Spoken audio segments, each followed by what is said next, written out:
We come together not to add something to our lives, nor to gather more ideas with which to improve the human scene, but to rest a moment in the awareness that there is a presence here, a presence that has been with us from the beginning.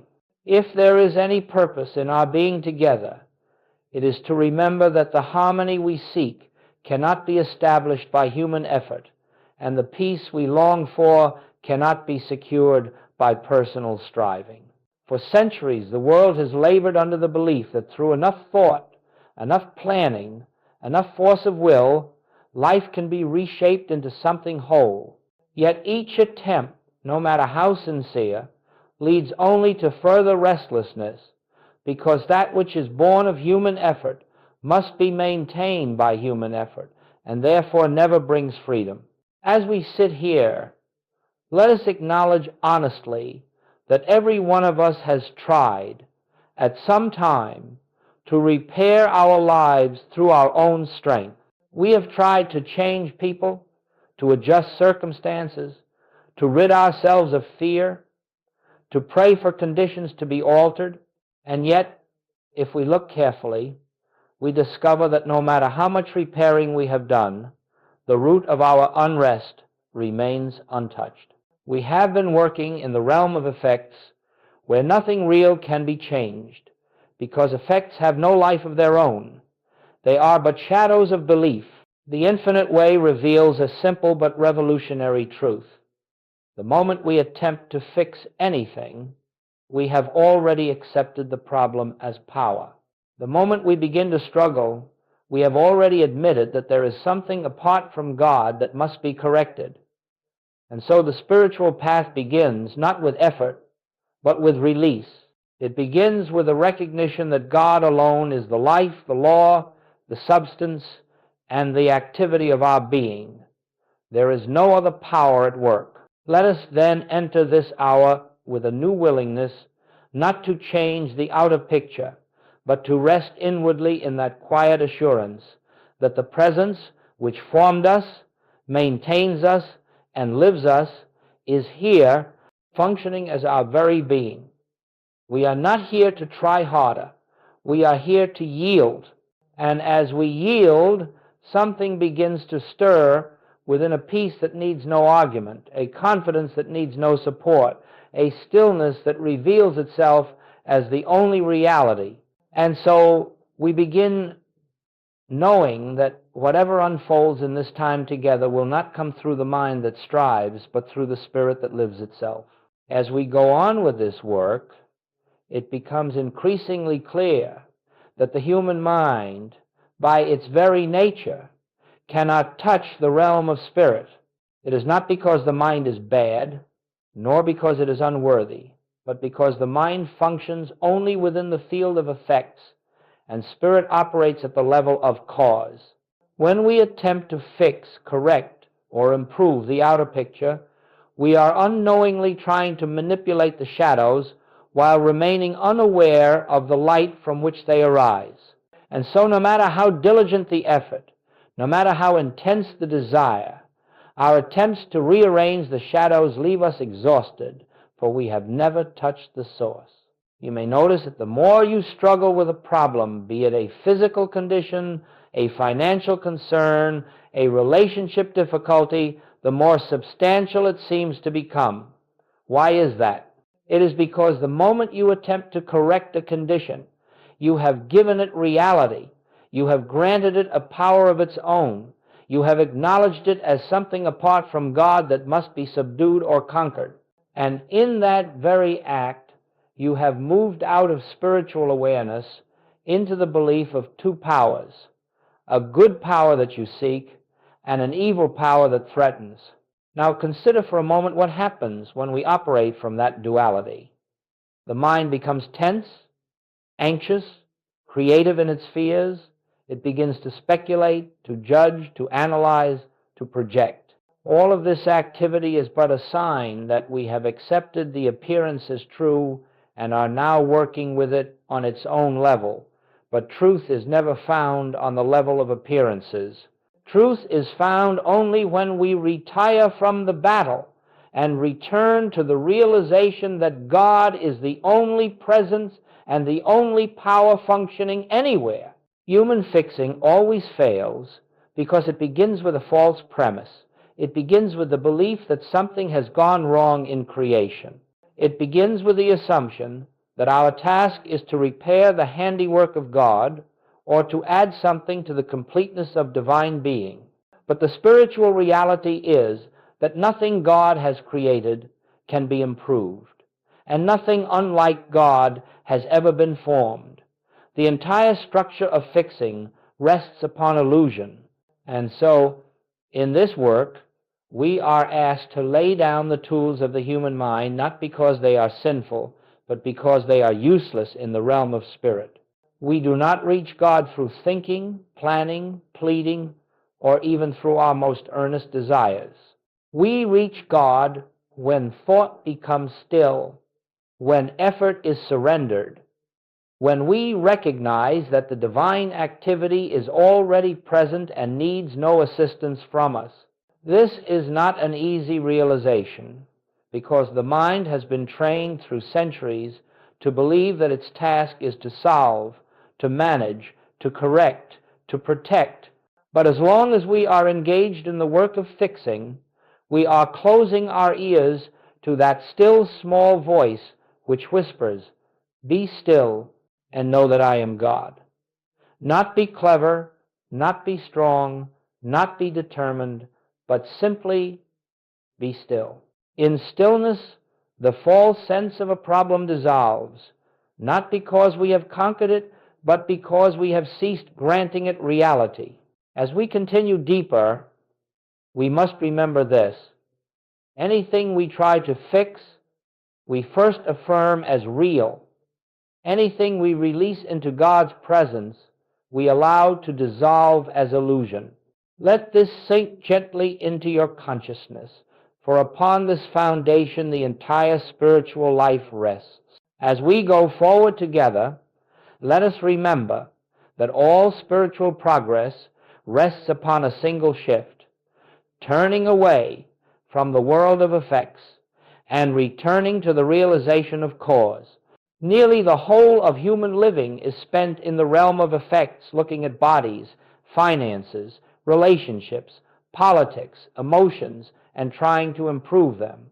Yet none of these have ever been self-created. They are the outpicturings, the shadows of a deeper state of consciousness. And so long as we give our attention to the shadows, we cannot see the light from which they arise. This is why the world exhausts itself with endless attempts to fix, correct, and reform outer conditions. It has never understood that the outer is but the product, never the producer. And so the first step in spiritual awakening is to acknowledge quietly and sincerely, I will no longer accept effects as cause. I will no longer grant power to that which is merely appearance. This is not a statement to convince the mind. It is a recognition that dawns as one sees that what the senses report is never the whole story. There is only one cause, and that cause is God. God is the only law, the only substance, the only activity, the only power. When we hold this in awareness, not as a mantra, not as an affirmation, but as a realized truth, then we begin to perceive the nature of the world differently. We no longer approach a problem with the assumption that something outside is acting of its own accord. Instead, we recognize that everything appearing in our experience is but the picture taken of our consciousness. It has no life, no will, no substance apart from the consciousness beholding it. And so the inner work becomes very simple. Turning away from the picture and resting in the source. We do not deny appearances, that would be foolish. We do not fear them, that would give them power. We simply refuse to work with them, refuse to grant them causation. For appearances are not cause, they have never been cause, they can neither bless nor harm. They have only the life we unconsciously lend them. The moment we realize this even faintly, a shift takes place within. A certain peace begins to replace agitation. Fear loosens its grip, not because the problem is solved, but because we have ceased treating the problem as a power. And in that moment, the presence of God begins to be felt not as an idea, but as a living, active reality, quietly asserting itself. This is the beginning of true healing. Healing never takes place in the outer world. Healing is the restoration of our awareness of the one cause. And as this awareness deepens, the effects naturally reform according to the nature of their source. Harmony appears because harmony is inherent in God. Supply appears because supply is inherent in God. Peace appears because peace is inherent in God. Do not look to the outer for change. Rest in the inner, and the outer will follow. Turn from effect to cause, and you will find that the problems which once seemed so formidable lose their substance, for they never had any reality except the one we assigned them. It is in this turning that we begin to live spiritually. It is in this turning that we step out of duality and rest in the realization of one presence. And it is in this turning that the whole structure of fear begins to dissolve. As we continue, let us come gently into the realization that the entire secret of spiritual living lies in a rest that is not of the body and not of the mind. It is the rest that comes when the personal self ceases its labor, when the mind becomes still of its own volition, and when the heart no longer reaches outward for help, but inward for recognition. This rest is not something we create. It is something we permit. The world has always assumed that answers come through struggle, through mental concentration, through effort of some kind. Yet every mystic who has touched the realm of spirit has discovered the opposite, that the presence becomes known not in striving, but in silence. When the mind stops trying to solve, when the emotions stop trying to influence, when the will stops trying to achieve, a great unveiling occurs. Grace, which has always been present, flows of its own accord. You see, God does not respond to our effort. God does not respond to our words, our pleading, or our persuasion. God is not something to be moved. God is infinite activity already in motion. It is only the mind's restlessness that hides that activity from our awareness. When the mind is busy anxiously projecting, planning, resisting, hoping, the movement of spirit is obscured. Not because God withholds itself, but because the noise of our own thoughts fills the space where God would be heard. True prayer, as we understand it in this work, is not the utterance of words. It is not asking for anything. It is not even the mental contemplation of spiritual ideas. True prayer is quiet listening. True prayer is the inner stillness in which the divine presence announces itself.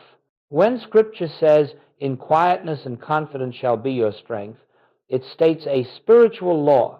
When it says, "Be still and know that I am God," it gives the precise method of spiritual realization. And when Jesus said, "I can of mine own self do nothing," he revealed the secret of his healing ministry. The personal self must be silent so that the divine life may act. Rest, then, is not a passive surrender.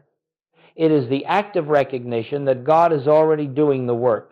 It is the relinquishing of the belief that we must guide, control, manage, or manipulate anything within or without. It is the awareness that all spiritual power is present here and now, requiring only our stillness for its activity to be revealed. When we enter this rest, something extraordinary begins to happen. Problems lose their urgency. Fear loses its authority. The need to find answers diminishes. And a quiet assurance emerges not because we have solved anything, but because we have touched the realm in which nothing needs solving. This is the rest that allows grace to flow. Let us understand clearly. Grace is not something that begins when we become still. Grace is the eternal functioning of God. Stillness simply removes the interference. The moment our striving stops, the divine rhythm becomes evident. The moment thought quiets, harmony rises to the surface. The moment desire ceases, fulfillment becomes visible.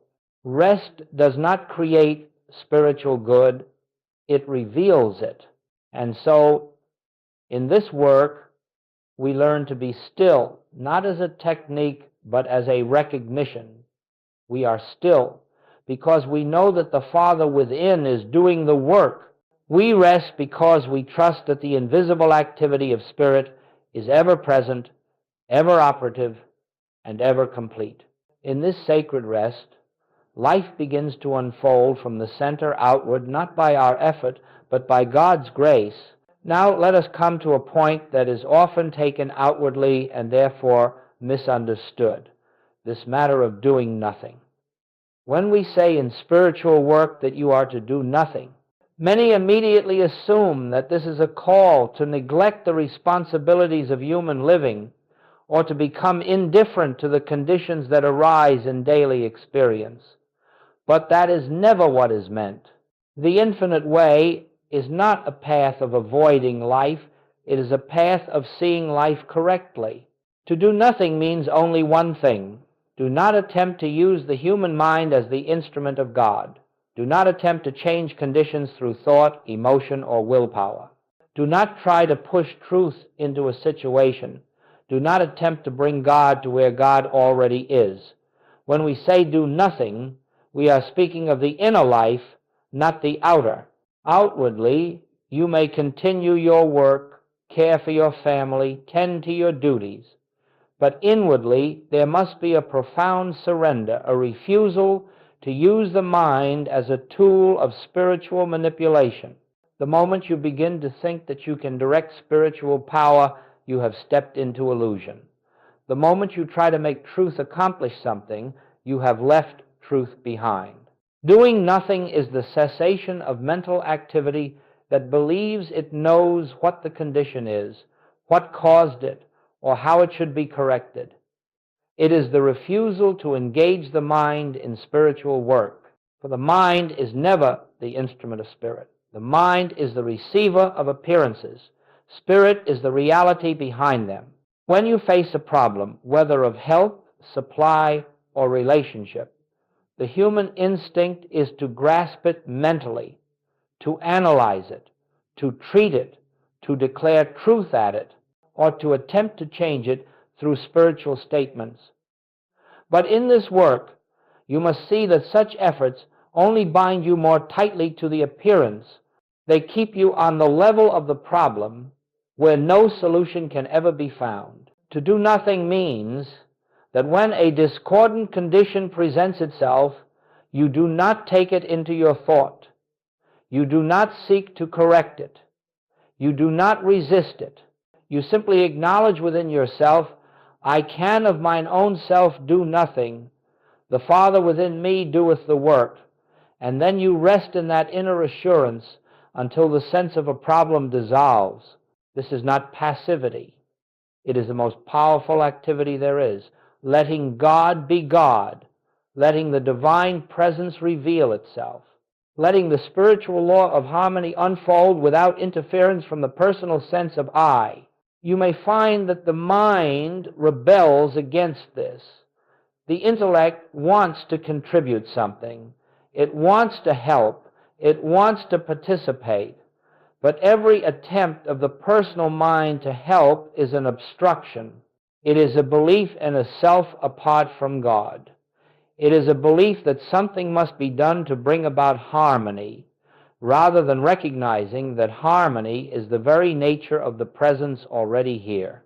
When you do nothing, you are simply stepping aside to allow the one power to function. You are withdrawing the false sense of self that thinks it can accomplish spiritual work. Spiritual work is always God's work. It is the activity of the one infinite consciousness expressing itself As you learn this principle, not intellectually, but through experience, you will discover a strange and beautiful truth. Harmony appears not because you solved a problem, but because the sense of a problem disappeared. It dissolved as the mist dissolves before the morning sun, without your effort, without your thought, without your intervention. In doing nothing, you have created the inner atmosphere through which God's grace becomes visible, and that grace, needing no help from you, fulfills itself perfectly. Let us now consider more deeply this appearance world which so captivates the human mind. Everything that comes to us through the senses, what we see, hear, taste, touch, and smell, is only the surface of experience. It is never the reality. It is merely the outpicturing of a universal belief accepted as fact. And because humanity has lived for so long with faith in what the senses report, it has given tremendous power to shadows, which, in truth, have none. As you learn this principle, not intellectually, but through experience, you will discover a strange and beautiful truth.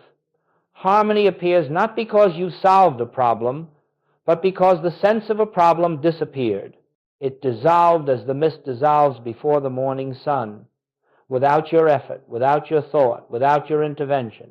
When a condition presents itself, be it sickness, lack, conflict, or fear, the immediate tendency is to assume that the condition is self-existent, that it has a law behind it, a cause within it, or a power inherent in it. Yet, the foundational teaching of spiritual life is this: all appearances are effects, and effects have no power. They are not self-sustained or self-governed. They have no authority of their own. Let us not misunderstand. The appearance world is not to be despised or denied. It is simply to be seen for what it is, the externalization of belief, not the revelation of truth. When you no longer grant power to appearances, you are not saying they do not show themselves. You are merely withdrawing the belief that they can affect the life of God which constitutes your being. The world of appearances is always changing, sometimes harmonious, sometimes discordant, but the spirit that animates all existence remains unchanged. The mistake is when we try to work on the appearances themselves, hoping to reshape the shadows while ignoring the light. The shadows do not change by our effort. They change only when the light is recognized. Consider how sickness appears. It may arise suddenly or gradually, but in every case it is an appearance without spiritual law. God is life, God is wholeness, God is perfection. There is no law of disease in God. Therefore, disease cannot have real power. It can only seem to have power through belief, and when belief is withdrawn, the appearance loses its seeming strength. The same is true of lack. There is no lack in God. God is infinite abundance, infinite provision, infinite supply. Whenever lack appears, it has no origin in spirit, no creative cause behind it. It is a shadow, nothing more. And the moment we cease treating it as a force, it evaporates in the presence of spiritual realization. Even human conflict, fear, anger, misunderstanding, these too are appearances without divine backing. They are the result of the belief that individuals are separate from one another, separate from God, and therefore subject to opposing forces. When the truth of one life, one self, one being is realized, the appearance of conflict loses its foundation. When you withdraw your fear of appearances, you remove the only support they ever had. You will find that they begin to dissolve, not always instantly, but inevitably, because they were never entities or powers. They were only the pictures formed by belief. This is why spiritual work never involves correcting people, conditions, or events. It involves only the recognition of the one presence. As that recognition dawns, The entire appearance world rearranges itself according to the nature of its source. The world of appearances has no power. God alone is power. And as you abide in this realization, you will begin to see harmony where discord once appeared, abundance where lack once frightened you, and peace where fear had taken root. Not because you changed the outer picture, but because you ceased believing in the power of the shadow and rested in the truth of the light. As we move deeper into this work, let us pause for a moment and contemplate the meaning of one presence. For the entirety of our spiritual realization depends on this simple truth. There is not a presence of good and a presence of evil. There is not a presence of health and a presence of disease. There is not a presence of abundance and a presence of lack. There is one presence only, God, infinite, indivisible, whole, and the degree to which this is felt, not merely understood, determines the measure of harmony that appears in our daily experience. Resting in one presence means that we relinquish the belief that anything else operates. It means we no longer look out at the world as though it contains powers that can act upon us. It means that we are not disturbed by appearances, for we know that the appearance has no authority. As long as we are reactive, as long as fear rises up, as long as we feel the need to resist or defend, we have not yet recognized one presence. But the moment we begin to feel within ourselves that God is the only presence here, something subtle and profound begins to happen. You will notice a softening of the mind. The tension of personal responsibility begins to loosen. The sense of needing to accomplish or secure anything starts to fade. And into that quietness, grace enters not as a dramatic event, but as a gentle assurance. Grace needs no fanfare. It is the effortless, natural activity of the divine presence appearing as harmony. Resting in one presence does not mean forcing the mind to believe something.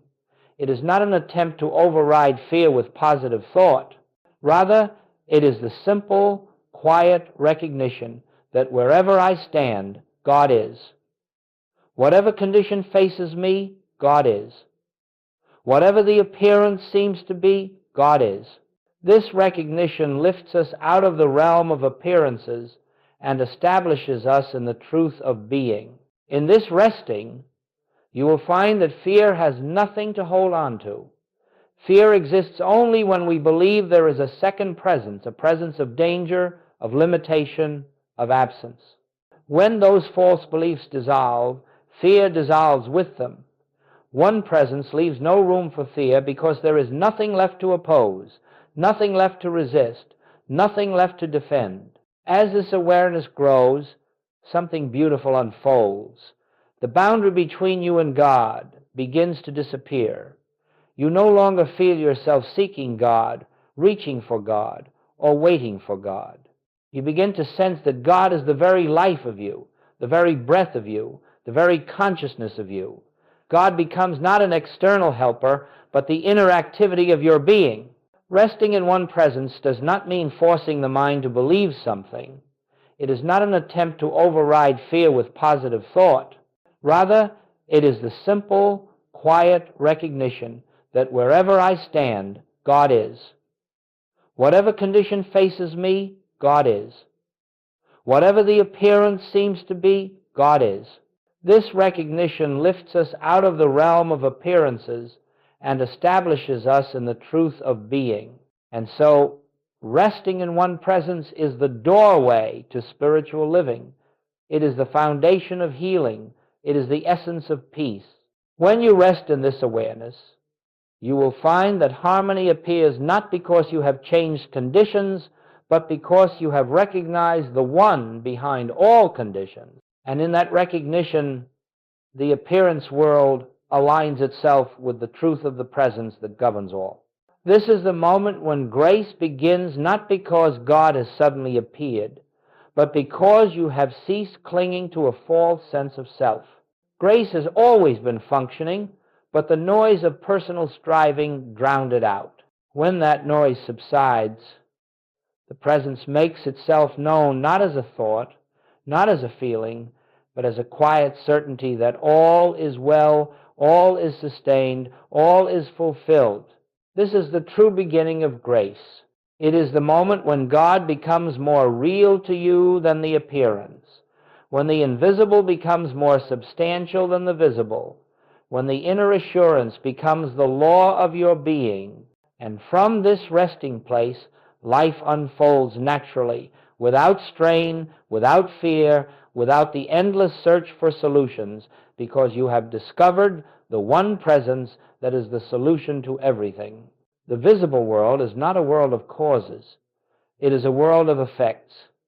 It is the picture formed by the state of our consciousness in the moment. And so, when you look upon your experience and see harmony, it is not because something has been fixed out there, it is because something has been revealed within. Likewise, when discord appears, we are not seeing a power in the condition, we are seeing a momentary absence of spiritual awareness. Now, let us be very clear. The invisible is always present. God is always present. The kingdom of God is always functioning. What we call demonstration is merely the point at which this invisible activity becomes visible to us. But the activity itself never begins, it never changes, it never increases or decreases. It is eternally complete. The mistake we often make is to attempt to change the visible world. But the visible does not change by manipulation, it changes by revelation. When your consciousness recognizes the presence of God as the only power, the only substance, the only reality, then the outer picture aligns itself with that realization. It cannot do otherwise because it has no life of its own. It is only the image cast by the light of your awareness. You will notice that harmony often appears quietly, without fanfare. A problem that seemed large simply recedes. A condition that frightened you loses its sense of power. A need is met without struggle. These changes do not occur because you have solved anything, but because your inner state has shifted. The appearance always responds to the nature of the cause behind it. This is why Jesus said, "Judge not according to the appearance." He was not speaking about moral judgment, he was speaking about perception. He was instructing us never to accept the visible seen as truth, because the visible is transient, the invisible is eternal. And so, when you rest in the awareness of one presence, when the mind grows still and the heart becomes receptive, the invisible harmony begins to outpicture itself. You will find that whatever needs to take form, whether in the body, in relationships, in supply, or in activity, appears without struggle. The form is not something you create. It is something you witness. In the same way that a seed placed in the earth unfolds without your assistance, so does spiritual realization unfold into visible expression. You do not open the petals of the flower, you behold them. You do not command the tide, you watch it come and go. And you do not force harmony, you witness it as the natural appearing of the invisible. This is the meaning of the statement. Before they call, I will answer. The answer exists before the prayer, the form exists before the desire, the harmony exists before the problem. It is already established in the invisible, and when the consciousness becomes quiet enough to recognize that truth, the outer expression begins to take shape. Let us understand that there is no cause and effect relationship between your realization and the appearing of harmony. It is not that the realization causes the harmony. It is that the realization reveals the harmony that already is. The invisible is forever complete. Our task is not to create, but to behold. When you permit the invisible to govern, it will appear outwardly in whatever way fulfills the need of the moment. It may come as a new insight, a sudden peace, a change in circumstance, or an unexpected resolution. but you will know that it is not the work of the human mind. It is the natural outpouring of grace, the invisible made visible. In this recognition, your life becomes a continual unfolding of spiritual harmony, not because you are directing your experience, but because you are allowing God to reveal itself in the only way God can, as the allness of your being made manifest in daily living. As we bring this period of contemplation to a close, let us rest once more in the simplicity of what has been revealed. We have seen that there is no life to be fixed, no condition to be changed, no outer world to be reshaped. The entire burden of struggle has arisen from the belief that we, as persons, must somehow improve the handiwork of God. But as we go deeper into spiritual understanding, we discover that divine harmony is already established, already complete, already present as the invisible reality of our being. As we bring this period of contemplation to a close, let us rest once more in the simplicity of what has been revealed. We have seen that there is no life to be fixed, no condition to be changed, no outer world to be reshaped. The entire burden of struggle has arisen from the belief that we, as persons, must somehow improve the handiwork of God. Whatever discord has appeared in our experience has been but a shadow of belief, not a power. Whatever fear has troubled us has had no law behind it, no substance sustaining it. And whatever healing we have sought has never been the changing of matter, but the awakening of consciousness to its oneness with God. When that oneness is felt, the need to struggle falls away, for we know that the Father within is the only activity of our life. In this silence, you will find that there is nothing to ask for. There is nothing missing. There is nothing incomplete. You are standing in the presence of the one who has been your life from the beginning, the one who maintains and sustains all creation in perfect order. This presence does not begin its work when you call upon it. It is eternally functioning, eternally fulfilling itself as your life. And so, as we leave this time together, let the remembrance abide with you. There is nothing you must fix. There is nothing you must make happen. There is nothing you must change. All that is required is the quiet recognition of God as the only presence and the only power. Be still often. Let the mind rest. Let the heart open. Let the spirit within you bear witness to itself. And in that sacred stillness, you will find the assurance that all is well, not will be, but is. May this awareness go with you, not as a thought, but as the living presence that walks where you walk, breathes where you breathe, and lives as your very being.